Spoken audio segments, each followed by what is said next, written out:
আমার কিন্তু ভালো লাগে না। ভালো লাগে না শব্দটা হচ্ছে আমার ছেলের, আয়মানের।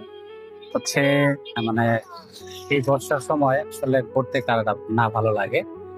একটা মুহূর্ত যখন আমরা ঘরবন্দি থাকি তখন আসলে বাচ্চাদের মন সবসময় ছটফট করে।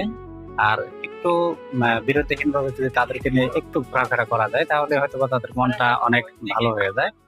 তদ্রুপ আমার ছেলে মেয়েকে নিয়ে আমি একটু বেড়াতে আসলাম, বিকজ তাদের একটু মন ভালো করার ছিল। প্রত্যেকটা বাচ্চাদের একটু বাবা মায়ের যদি একটু সময় দেওয়া হয় তাহলে হয়তো বা বাচ্চাদের সুস্থ মানসিক বিকাশ ঘটে। আর সেজন্যই আমি এখানে আসার পরে দেখা গেল যে আমার দুইটা বাচ্চা অত্যন্ত ভালো ফিল করতেছে।